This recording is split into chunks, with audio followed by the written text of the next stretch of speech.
नमस्कार दोस्तों, मैं Atul Kumar Atul sir coaching classes में आपका स्वागत करता हूं। आज मैं आप लोगों को सीटेट का ईवीएस का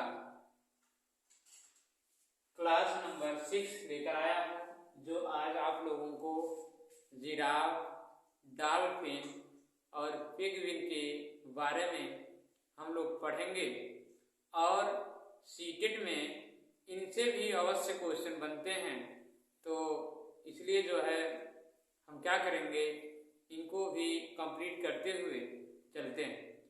दोस्तों, हम आप लोगों के लिए इतना मेहनत करते हैं, निःशुल्क पढ़ा रहे हैं, कम से कम आप लाइक और सब्सक्राइब कमेंट में जो है प्रश्नों का जो मैं प्रश्न करता हूँ उसका आंसर जरूर दिया करें, ठीक है। तो उसमें लगाने और सरवाने की बात नहीं, पढ़ रहे हैं तो पढ़िए, ठीक है।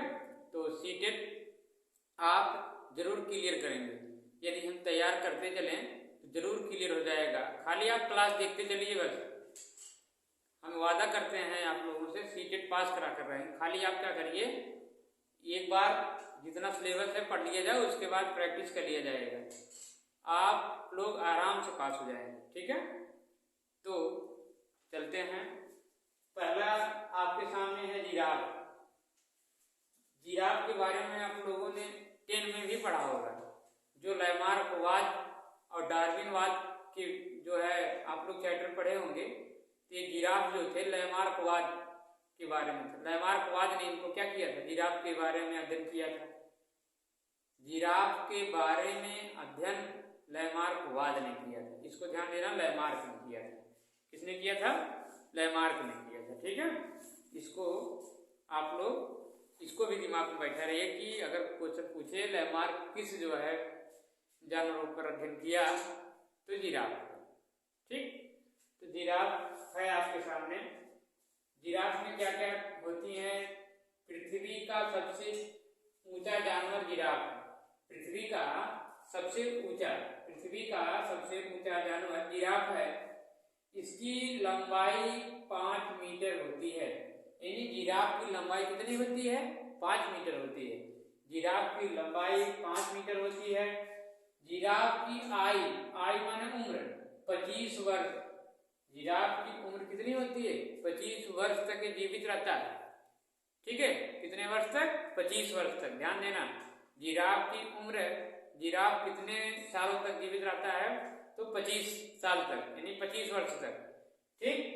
तो फिर अगला पॉइंट, एक दिन में सामान्य से मतलब 35 केजी मतलब किलो पत्तियां खा जाता है। यानी जिराफ जो है एक दिन में 35 किलो से ज्यादा पत्तियां को क्या कर जाता है? खा जाता है, ठीक है। जिराफ 35 किलो पत्तियां खा जाता है, ठीक है। जब यह चलता है तब इसके एक तरफ के दोनों पैर पहले आगे बढ़ते हैं। मतलब चलने की इसका ये जो है आपको पेडागॉजी पूछ लेगा कि जिराफ के पैर कैसे चलते हैं, मतलब दे देगा कि जिराफ के पैर आगे पीछे चलते हैं, एक साथ में चलते हैं, कैसे चलते हैं। तो इसमें तरह जब यह चलता है तब इसके एक तरफ के दोनों पैर पहले आगे बढ़ते हैं। क्या होते हैं? दोनों आगे बढ़ते हैं। इसके बाद दूसरी तरफ के दोनों पैर आगे बढ़ते हैं। दूसरी तरफ के दोनों पैर क्या होते हैं? आगे बढ़ते हैं, ठीक है। तो अगला है पैर पहले, थोड़ा सा लाइट कट गई है।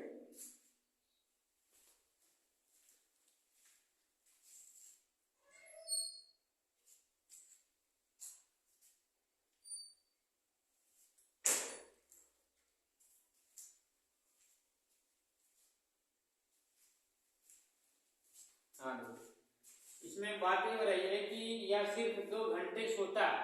अब देखो, जिराफ कितने घंटे सोता है? 2 घंटे सोता है। तो जिराफ आप लिख लीजिएगा, आप लोग ध्यान दीजिएगा, जिराफ 2 घंटे सोता है। जिराफ कितने घंटे सोता है? 2 घंटे सोता है, ठीक। जिराफ कितने घंटे सोता है? 2 घंटे सोता है। इसको आप नोट कर लीजिएगा। इसके मादा खड़े होकर बच्चे को जन्म देती है। इसके जो मादा होती हैं, ठीक, वह बच्चों को खड़े होकर जन्म देती हैं। जैसे गाय है, गाय जो है बैठ करके जन्म देती है बच्चों को, बकरियां हैं, लेकिन जिराफ जो होता है ये अपने बच्चों को जन्म देती है क्या, खड़े होकर के, ठीक ना, खड़े होकर के जन्म देती है। इनके मादा खड़े होकर बच्चों को जन्म देती हैं, ये पॉइंट हमको क्लियर हो गया। उसका ये भी क्लियर हो गया। जन्म के 1 घंटे के बाद इसके बच्चे चलने लगते हैं। 1 घंटे बाद क्या करने लगते हैं, चलने लगते हैं, ठीक है। जन्म के 1 घंटे बाद इनके बच्चे दौड़ने लगते हैं, चलने लगते हैं। अब हम लोग पेंगुइन पढ़ेंगे। पेंगुइन से भी क्वेश्चन बनते हैं। पेंगुइन दे देगा, उसमें पेंगुइन उड़ता नहीं है, तो पेंगुइन बच्चों क्या होता है, यह ना उड़ने वाला पक्षी है, यह ना उड़ने वाला पक्षी है। पेंगुइन पक्षी के नाम से जाना जाता है। पेंगुइन तो यह यानी पेंगुइन ना उड़ने वाला पक्षी है।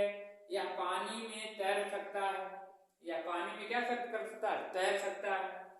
यह बर्फीले इलाके में पाया जाता है, अर्थात ये बर्फीली इलाकों में पाया जाता है, ठीक ना, बात समझ रहा। आगे बाबू, यह दक्षिण Africa, New Zealand, Antarctica, Argentina, Chile और ऑस्ट्रेलिया में पाया जाता है। कहाँ कहाँ, ध्यान दीजिए, दक्षिण अफ्रीका में, न्यूजीलैंड में, अंटार्कटिका में, अर्जेंटीना में, चिली और ऑस्ट्रेलिया में पाया जाता है, ठीक। इसको आप देख लीजिएगा। नर पेंगुइन अंडे को देखभाल करता है। जो नर पेंगुइन होता है, जो मनुष्य, उसका मतलब जो नर यानी आदमी जो होता है, वह क्या करता है, वह बच्चों की देखभाल करता है, ठीक। वह बच्चों की क्या करता है, देखभाल करता है। पेंगुइन में जो नर पक्षी होते हैं वह उसकी बच्चों की देखभाल करते हैं। पेंगुइन जो है अंडे की देखभाल करते हैं, ठीक है। यह पक्षी समूह में पाए जाते हैं, अर्थात ये लोग अकेले अकेले नहीं, उसमें कई लोग रहते हैं, समूह में लोग पाए जाते हैं, ठीक है। पेंगुइन जो है समूह में पाया जाता है। पेंगुइन एक मांसाहारी पक्षी है, ये मांसों को खाता है, जो अधिकांश समुद्री मछलियों को खाता है। ये जो है अधिकांश समुद्री मछलियों को ये खाता है, क्योंकि ये मांसाहारी है। पूछ लेगा पेंगुइन कैसा जो है पक्षी है, तो आप बताएंगे पेंगुइन जो है, ठीक, मांसाहारी पक्षी है, ठीक। 25 अप्रैल को ध्यान दीजिएगा, 25 अप्रैल को विश्व पेंगुइन दिवस मनाया जाता है।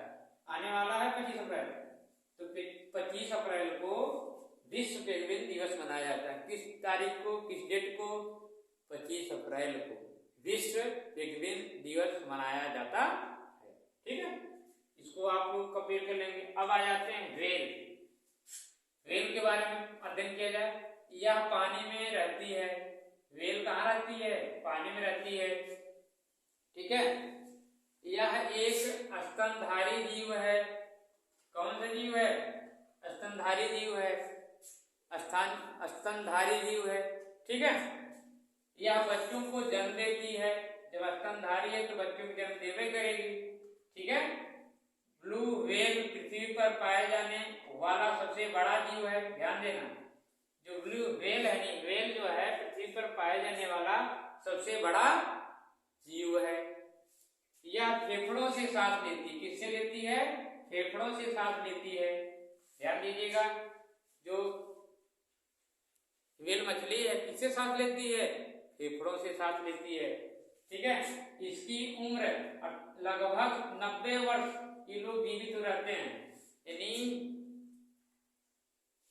कौन, व्हेल मछली 90 साल तक ये लोग जीवित रहते हैं, ठीक है, 90 साल तक जीवित रहती है। आ जाइए डॉल्फिन के बारे में। डॉल्फिन को सुसु भी कहा जाता है। डॉल्फिन को सुसु भी कहा जाता है। यह जो आपको गंगा सिंधु नदी न, सिंधु नदी और गंगा नदी के जो है में पाई जाती है, ठीक है। यह कहाँ है, पाकिस्तान, नेपाल और जो है नदियां उनके जो है ये वहां पर पाई जाती है डॉल्फिन। या पानी में रहती है। ये तो सब लोग जानते हैं डॉल्फिन पानी में रहती है। या बच्चों को जन्म देती है। अच्छा लगा, ये भी बच्चों को जन्म देती है। देखो, व्हेल भी और डॉल्फिन भी, ठीक है। यह स्तनधारी है, ठीक है, स्तनधारी है, जीव है। अंधी डॉल्फिन को भारत का राष्ट्रीय जलीय जीव माना जाता है। ठीक है। अंधी जो डॉल्फिन है भारत का राष्ट्रीय जलीय जीव माना जाता है इसको, बाबू ध्यान देना। केंद्र सरकार 18 मई, ध्यान दीजिए, देखो आ गया 18 मई 2009 को राष्ट्रीय जलीय जीव घोषित किया था। केंद्र सरकार 18 मई 2009 को, किसको, 18 मई 2009 को जो है डॉल्फिन को, यानी अंधी मछली जिसे आप लोग कहते हैं अंधी, ठीक है, अंधी डॉल्फिन को 18 मई 2009 को जो है केंद्र सरकार ने, भारत सरकार ने इनको क्या कर दिया था, राष्ट्रीय जलीय जीव घोषित किया था। ठीक है। अगला है, यह सांस फेफड़ों के माध्यम से लेती है, या जो सांस लेती है फेफड़ों के माध्यम से लेती है। ठीक, ध्यान देना, गलफड़े से नहीं, फेफड़ों से। आप लोग ये कंफ्यूज करेगा ऐसा क्वेश्चन, ये लोग फेफड़े से सांस लेती हैं। ठीक, ध्यान दीजिएगा, व्हेल भी फेफड़े से सांस लेती है, आपका जो है डॉल्फिन भी फेफड़े से सांस लेती है। आप लोग इनको कंप्लीट कर लीजिएगा। और दोस्तों, अगर वीडियो अच्छा लगा हो तो लाइक और सब्सक्राइब जरूर करिएगा, और लोगों के पास इस वीडियो को भेजने का प्रयास करिएगा, क्योंकि बहुत से ऐसे गरीब व्यक्ति हैं, गरीब भाई हैं जो ऑनलाइन क्लास नहीं कर पाते। और दूसरी बात तो ये है कि वो लोग जो है पढ़ाई के लिए मटेरियल नहीं जुटा पाते। तो हम ये कोचिंग आप लोगों के लिए निःशुल्क है, निःशुल्क कोचिंग आप लोग कर सकते हैं। हम जान लीजिए, हमेशा वीडियो डालते रहते हैं, सीटेट का वीडियो आप लोगों को प्रोवाइड करेंगे जब तक परीक्षा नहीं आ जाती।